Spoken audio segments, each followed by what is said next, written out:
World की काफ़ी सारी कंट्रीज़ जो हैं ये ओटावा कन्वेंशन से अपना नाम पीछे खींच रही हैं। ओटावा कन्वेंशन जो बेसिकली लैंडमाइंस से डील करता है या लैंडमाइंस को रिमूव करने के लिए बात करता है। ये कन्वेंशन बेसिकली बहुत ही इंपॉर्टेंट कन्वेंशन है जो वर्ल्ड को डिसआर्मामेंट या वेपन्स से फ्री बनाने की कोशिश करता है। लैंडमाइन क्या होता है? लैंडमाइन वो बेसिकली एक्सप्लोजिव्स होते हैं जो ज़मीन में छिपा दिए जाते हैं और दिखते नहीं हैं यूजुअली, उनको कैमोफ्लाज कर दिया जाता है और फिर जब भी किसी पर्सन का इस पर पैर या फुट प्लेस होता है या कभी भी गलती से कोई इससे कांटेक्ट में आता है तो ये एक्सप्लोसिव एक्टिवेट हो जाता है और फिर उसके बाद ब्लास्ट हो जाता है। इस चीज़ को ख़त्म करने के लिए 1997 में एक ओटावा कन्वेंशन किया गया था जिसके अंदर में वर्ल्ड वाइड जितनी भी लैंडमाइंस हैं उनको रिमूव करने के लिए कंट्रीज़ ने मिलकर डिसाइड किया था। तो अब ये ट्रीटी से कंट्रीज़ क्विट क्यों कर रही हैं और उससे रिलेटेड क्या क्या इम्प्लीकेशंस होंगे, ये सारी चीज़ें हमको यहाँ पे इस टॉपिक में आज डिस्कस करना है। But before I move on, मैं आपको जस्ट ब्रीफ इंट्रोडक्शन देना चाहूँगा। दिस इज़ मी डॉक्टर अपूर्व नायर। ये मेरे बारे में कुछ डिटेल है जो आपको मेरे बारे में, मेरे बैकग्राउंड जानने में हेल्प करेगी और यूपीएससी का मेरा क्या रिलेशन है वो चीज़ आपको समझने में हेल्प करेगी। तो if you are interested in knowing about that you can look on to this page by pausing the video.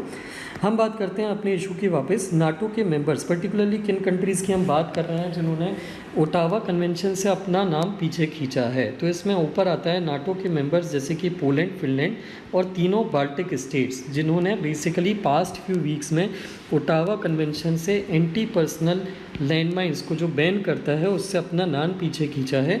इनका ये कहना है कि रशिया से हमारे लिए मिलिट्री थ्रेट जो है वो इंक्रीज़ हो रहा है जिसके कारण अब हम एंटी लैंडमाइन पॉलिसी पे नहीं चल सकते। ये मूव जो है ये बेसिकली डिकेड्स की जो कैंपेनिंग, कई डिकेड्स जो कैंपेनिंग चल रही है एक्टिविस्ट की, जिनके अंदर में उन्होंने ये बोला है कि वेपन्स का ग्लोबल वेपन्स के ऊपर ग्लोबल बैन लगा देना चाहिए। ये कैंपेन या ये जो मूव है या ये जो डिसीजन है कंट्रीज़ का, ये उस पॉलिसी को या उससे जो गेन किया है हमने पिछले कई सालों में उसको रिवर्स करने का थ्रेट करता है।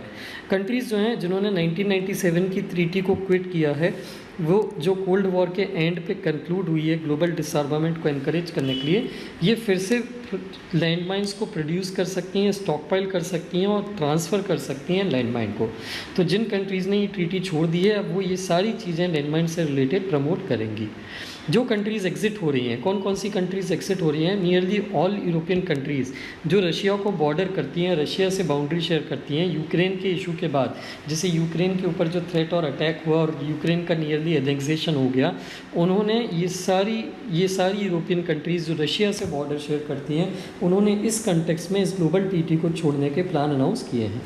नॉर्वे जिसने इस हफ्ते ये बोला है कि जितने भी थ्रेट्स हैं, जितने भी इन थ्रेट्स इंक्रीज़ हो रहे हैं, नॉर्वे को छोड़ के बाकी सारी कंट्रीज़ ने डिसीजन लिया है। नॉर्वे ने ये डिसीजन नहीं लिया है ये बोल के कि ये वेपन्स से रिलेटेड स्टिग्मा मेंटेन करना ज़रूरी है, वेपन्स से दूरी बनाए रखना हमारे लिए ज़रूरी है।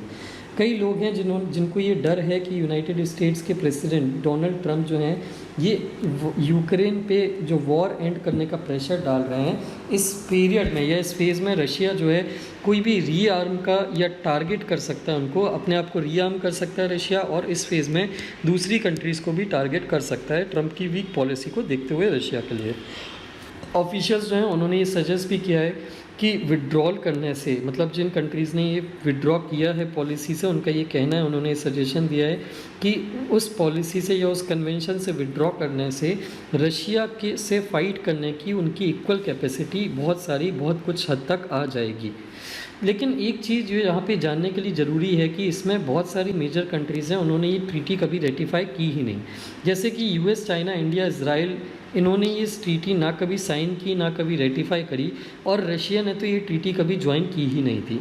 बट वो तो ठीक है, अगर वहाँ पे हम उस पॉइंट ऑफ व्यू से बात करें कि कौन सी कंट्री इस ट्रीटी के मेंबर थी कि नहीं, उससे भी बड़ा इशू ये है कि US despite not being part of membership of this convention, ये यहाँ पे ग्लोबल डीमाइनिंग एफर्ट्स को सपोर्ट करने के लिए फंडिंग प्रोवाइड करता था। लेकिन डोनाल्ड ट्रंप के आने के बाद इनकी पॉलिसीज़ जो है वो चेंज हो गई है और यहाँ पे इन्होंने फॉरेन एड रिव्यू में ये जो फॉरेन एड दूसरी कंट्रीज़ को दिया करते थे डीमाइनिंग करने के लिए अपनी अपनी कंट्रीज़ में, उस डीमाइनिंग को ख़त्म करने के लिए फ़ंड को भी रिड्यूस कर दिया है। तो इसके अंदर में यहाँ पे ये जो सपोर्ट था यूएस के अंदर में, जो मेजर सपोर्ट था वो सपोर्ट जाने से ये डी माइनिंग के एफर्ट्स अब और ज़्यादा वीक हो जाएंगे। तो इसके अंदर में जैसे एक रिपोर्ट है लैंड माइन मॉनिटर रिपोर्ट 2024 की, इसके हिसाब से साल का 40% या $300 मिलियन ईयर जो है ये सपोर्ट यूएस से ही आता था।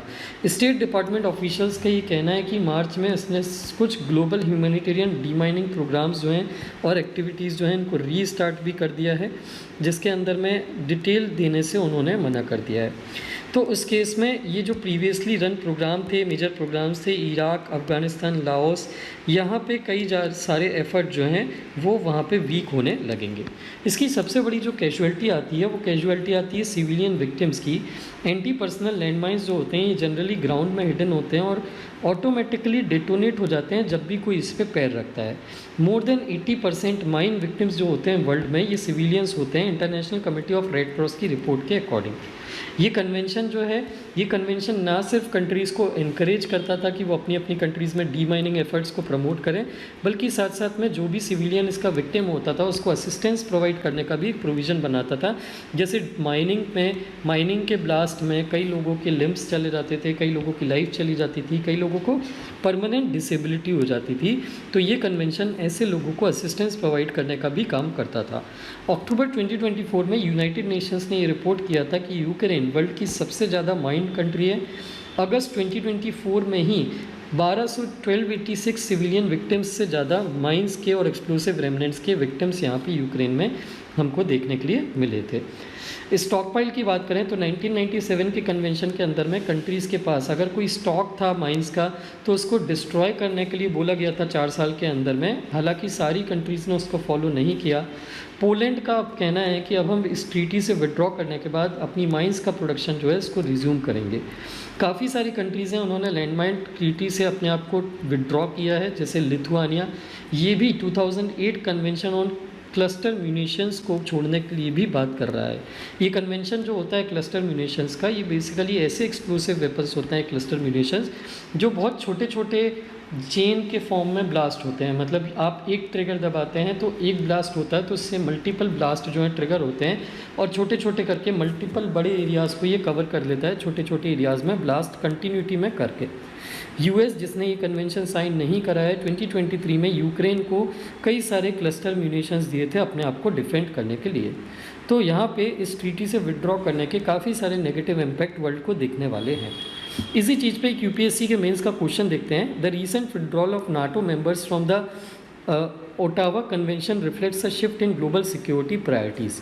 Critically analyse the implications of this move on international disarmament efforts and civilian safety with special reference to role of major powers. तो हमको यहाँ पर डिस्कस करना है कि पहले तो हमको स्टेटमेंट दिया है कि रीसेंट विड्रॉल जो हुआ है नेटो के मेंबर्स का ओटावा कन्वेंशन से, ये ग्लोबल सिक्योरिटी प्रायोरिटीज़ में एक शिफ्ट दिखाता है हमको। इसी स्टेटमेंट को हमको क्रिटिकली एनालाइज करना है और इस मूव को, इसके क्या इम्प्लीकेशंस होंगे उसको हमको क्रिटिकली एनालाइज करना है इंटरनेशनल डिसआर्मामेंट एफर्ट्स और सिविलियन सेफ्टी पे with the special reference to role of major power, कि मेजर पावर्स का यहाँ पे इसको मेंटेन रखने का क्या रोल था। तो यहाँ पे हमारे आंसर में 3 पार्ट रहेंगे, intro, body, conclusion. Intro part में we are going to discuss about Ottawa convention की ओटावा कन्वेंशन 1997 किससे डील करता है और उसका पर्पस क्या था। लेकिन फिर उसके बाद इंट्रो में ही हमको यहाँ पे आगे स्टेटमेंट के को थोड़ा एलेबोरेट करना है कि यहाँ पे नेटो के मेंबर्स जैसे कि पोलैंड, फिनलैंड, बाल्टिक स्टेट्स, इन्होंने ट्रीटी से विड्रॉ करने का एम या डिसाइड किया है। ये क्यों उसने किया है, यहाँ पे हमको रीज़न भी साइड करना पड़ेगा। This will complete our intro. उसके बाद बॉडी पार्ट में हमको 2-3 चीज़ें लिखना है। पहले ये जो स्टेप है या ये जो मूव है कंट्रीज़ का, नेटो के मेंबर्स का, उसका इंटरनेशनल डिसआर्मामेंट एफर्ट्स पे क्या इम्प्लीकेशन होगा, देन सिविलियन सेफ्टी पे क्या इम्प्लीकेशन होगा, देन उसके बाद मेजर पावर्स का इसमें क्या रोल है उसको मेंटेन करने में। ये 3 चीज़ें हमको डिस्कस करना है। तो हमारा इंटरनेशनल डिसआर्मामेंट एफर्ट्स पे क्या इफेक्ट होगा। पहला तो जो प्रोग्रेस हमने अचीव करी है डी माइनिंग में वो रिवर्स हो जाएगी। दूसरा, ग्लोबल नॉर्म्स शिफ्ट हो जाएंगे। कंट्रीज़ जो हैं जो ट्रीटी एग्जिट कर रही हैं वो अब इस चीज़ का प्रोडक्शन जो है उसको नॉर्मलाइज कर देंगी और लैंडमाइंस का यूज़ बहुत ज़्यादा बढ़ा देंगी। और तीसरा, मेजर पावर्स पे इसका कुछ इम्पैक्ट आएगा। जैसे यूएस जो है वो global funding, global D mining के लिए जो एफर्ट्स दे रहा है, जो फंडिंग प्रोवाइड करता है वो रिड्यूस कर देगा। इस रशिया का नॉन पार्टिसिपेशन जो है वो इस चीज़ को और प्रमोट करेगा। तो मेजर पावर्स के भी कुछ इम्पैक्ट आएंगे डिसीजंस के डी माइनिंग एफर्ट पे। अगर हम बात करें सिविलियन सेफ्टी पे इम्प्लीकेशंस की, तो यहाँ पे सिविलियन कैजुअलिटीज़ बढ़ जाएंगी जैसा कि हमने स्टैटिस्टिक में देखा। Then long term humanitarian crisis आएगी, क्योंकि इससे लोगों को डिसेबिलिटी, परमानेंट डिसेबिलिटी और लॉस ऑफ लाइफ बढ़ेगा, तो वो चीज़ हमको देखने के लिए मिलेगी। और तीसरा, विक्टिम का सपोर्ट, जो विक्टिम को जो सपोर्ट दिया जाता है कन्वेंशन के अंदर में, वो चीज़ रिड्यूस या एरोड होने लगेगी। अब यहाँ पे फिर हमको डिस्कस करना है मेजर पावर्स का यहाँ पे क्या रोल है। तो सबसे पहले यूएस का यहाँ पे डुअल रोल है as a non signatory and former demining funder. तो यूएस की रिस्पॉन्सिबिलिटी बनती है कि यहाँ पे फंडिंग और डीमाइनिंग एफर्ट्स में सपोर्ट प्रोवाइड करे, लेकिन वो ऐसा नहीं कर रहा है, तो इससे कंट्रीज़ का या वर्ल्ड का नुकसान है।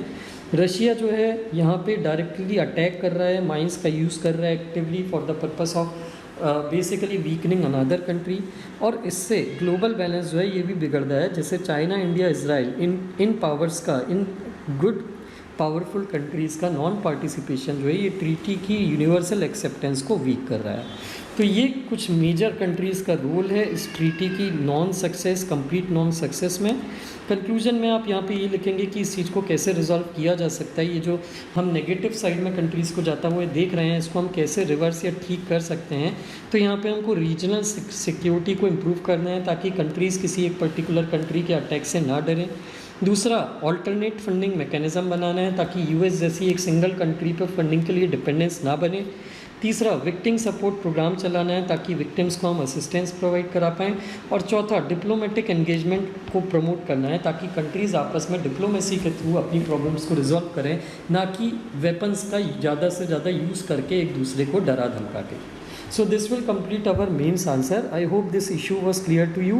If you like the video, please do share it with your friends who are preparing for exam, and do subscribe to the channel if you haven't till yet.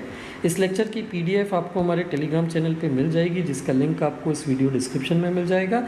And साथ साथ आपको Instagram page की link भी आपको हमारे description में मिल जाएगी, जहाँ पे आप हमसे रेगुलर इंटरेक्शन के लिए हमें फॉलो कर सकते हैं। Thank you very much for watching the video.